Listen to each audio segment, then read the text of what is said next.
Okay, today I'm going to be using an early George Harrison solo to show you some super useful arpeggio licks that you can incorporate into your playing. These are really must-know licks. So even if you're not into the Beatles element here, I will post a notation of where you can fast forward to skip right to the arpeggio licks.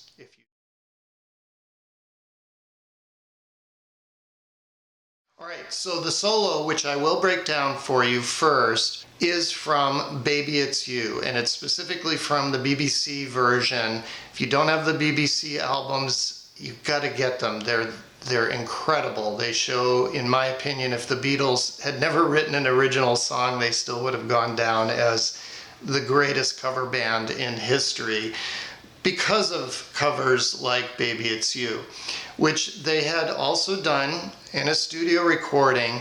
And George's solo on the studio recording is kind of uninspired, to be frank. So much so that George Martin overdubbed a mellotron over it to kind of give it a little bit more interest. So in the BBC version, which I'm going to play for you now, George dressed it up a little bit, basically. And one of the ways he made it more interesting was he threw in this great arpeggio lick at the end. So I'm going to play that for you now over a little backing track, and then we will talk about it.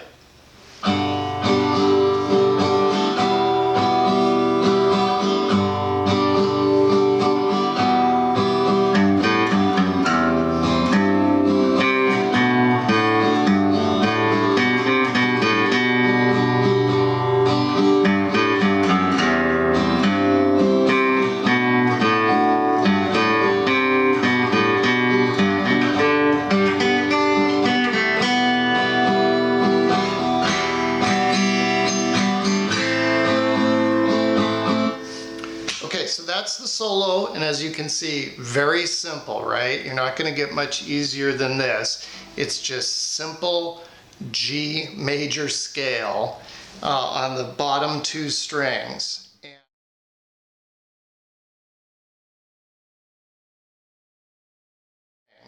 And as you can see, I'm going to recommend that you play it with your index and middle fingers instead of how you would normally do it with your ring and middle, because of that arpeggio lick that George tosses in at the end, and again, which we're going to use as a springboard to show you some really cool arpeggio patterns that you can incorporate into your playing.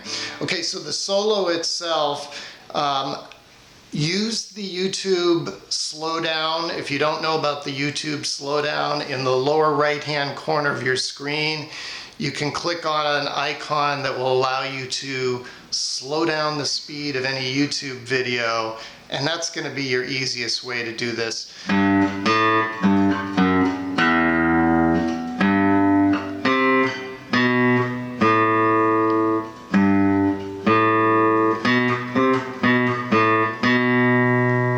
First phrase, and again, just slow that down if you need to go over it more. Second phrase, and then he pauses there and does.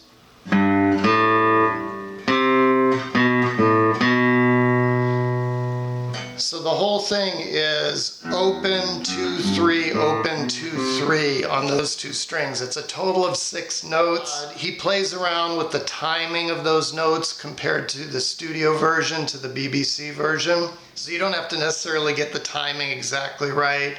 He's just diddling around with those 6 notes out of a G major scale, okay? So here's where the interesting thing comes in. At the end, he goes...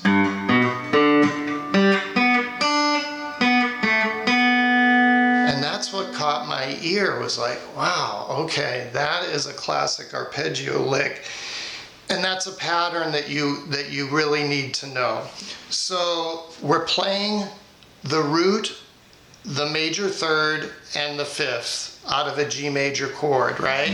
GBD, GBD, GBD. That's all he's doing. He's doing an arpeggio of the 1, 3, and 5 of a G major chord. So let's look at that pattern. there's really two patterns we can look at. The first is this middle finger, index finger, pinky pattern, which repeats in a beautifully identical way up the fretboard, and that's what's going to make it so useful for you. So starting with your middle finger on the 6th string 3rd fret, play your index finger on the B note, 2nd fret 5th string, and then pinky 5th fret 5th string, the D note.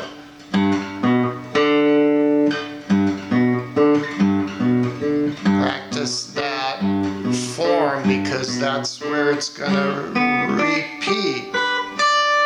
Isn't that cool? It's the exact same shape. So middle, index, pinky, then find your next G note, which is of course here, right? Out of your G chord, start with your index finger again, excuse me, your middle finger again. Do that same shape, G, B, D. This is also going to really help you learn the notes on the fretboard if you don't know them already. So we have G, B, D, G, B, D, and then where's our next G? It's up here. It's out of the D shape of a G chord. Same thing. Middle, index, pinky, G, B, D. So G, B, D, G, B, D, G, B, D, and then you can practice it descending.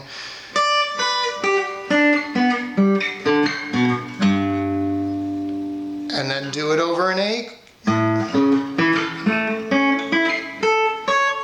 etc. Practice it with an F, an E, an A, everything. And if you can string that run together really fast, it sounds really impressive, right?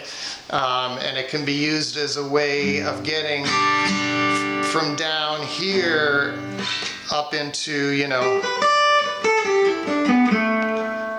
different box for soloing.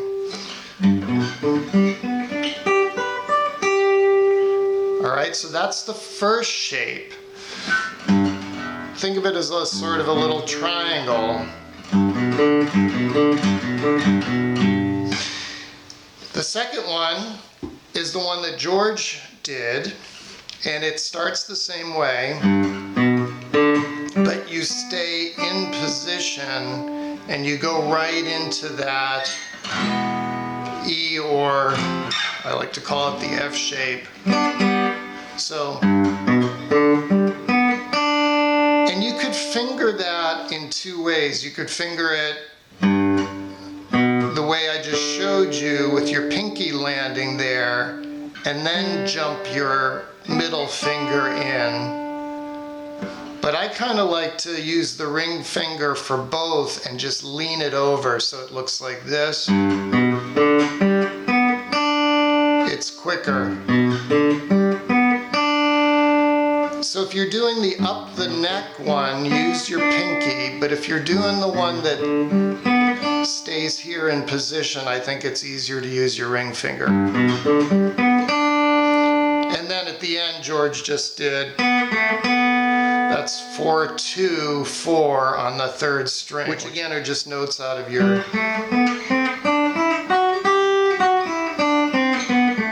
G major scale. So,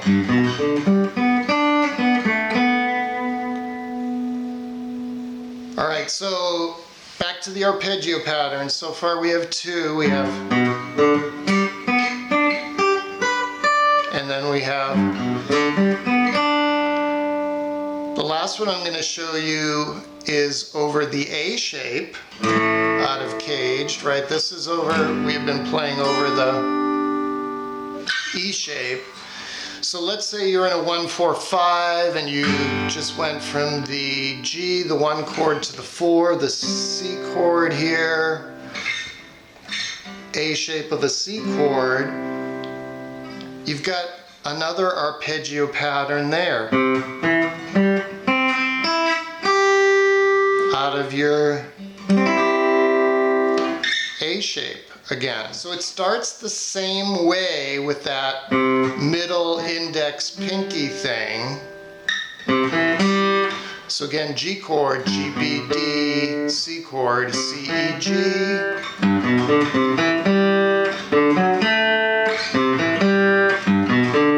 I just played the 1-4-5 with arpeggios. Anyway, so you have C, E, G, and then you need another C, E, G, right? That's your top three of your A shape. So the two arpeggio patterns that you should know when you're staying in position as opposed to going up the neck are for the E shape and for the A shape, which again you could finger differently depending on how you feel like it. But basically you're starting with that same shape and then doing the top of an A chord shape. So those are huge. This should be a light bulb type moment if you haven't seen these before. And listen to the Beatles BBC Baby It's You. Not only for the solo, but John's vocal is one of his best ever, in my opinion. Way better than the studio version. It's more raw, it's more vulnerable. But listen to it for George throwing in that cool little arpeggio lick at the end, which you can now incorporate into your playing. All right, thanks for joining me. See you next time.